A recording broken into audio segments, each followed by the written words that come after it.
Λοιπόν, μάγος μπάλας εδώ πέρα και θα προσπαθήσω τώρα να κάνω μπάσα τη φωνή για να μην φανεί έτσι με 13. Ναι. Παίζουμε shakes and fidget και όχι ένα πονηρό πονούμενο για αυτή εδώ πέρα τη λέξη όπως όταν η τύχη θα το ακούσει η μάνα μου.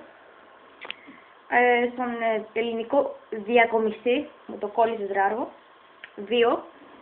Είμαστε σε event μανιταριών και μου έχει βάλει αυτό το υπέροχο εξαιρετικής τέχνης δακτυλίδι με 224 όλα τα στοιχεία.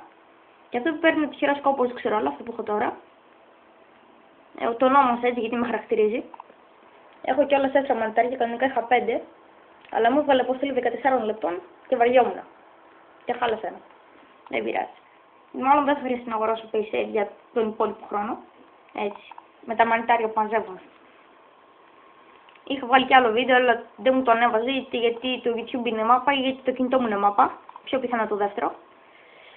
Είχα κάνει μια προσπάθεια για τον άνθρωπο Φίβη σε βίντεο που έβαλα και δεν ανέβασα. Ή δεν κατάφερα να ανεβάσω, 5 λεπτά ήταν. Ναι. Έχω τελειώνει η αποστολή μου, δεν είχα πιο μικρή, 7 λεπτών ήταν. Έχω άβρα 13.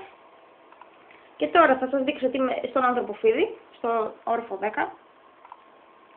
Και εδώ είμαι στον Μόγλι, στον όροφο 10 του. Κάτι στο παλάθος. Ναι. Αυτό το βίντεο είναι αφιερωμένο στον πρώτο που γνώρισε το παιχνίδι, στον Λέω 189, που από τα 5 level κιόλας με έχει προσκαλέσει τη φατρία του.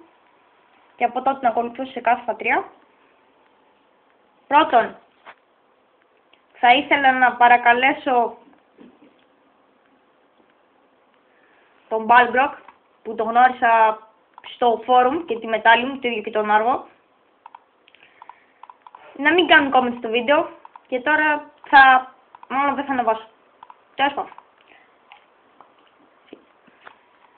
Εδώ πέρα έχω το μαγαζί μαγικών.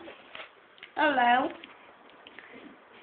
Όλα τα στοιχεία 224, καλά θα το ανεβάσω και τώρα θα κόψω το βίντεο γρήγορα γιατί αλλιώς θα είναι πολύ μεγάλο και θα ανεβάσω στο YouTube. Άδεια. Α, ναι, κάτι έχει κάνει subscribe. Στους 5 subscribers να φτάσω, καλά θα είναι. Άντε, bye. Ή πάλι. Bye. Τι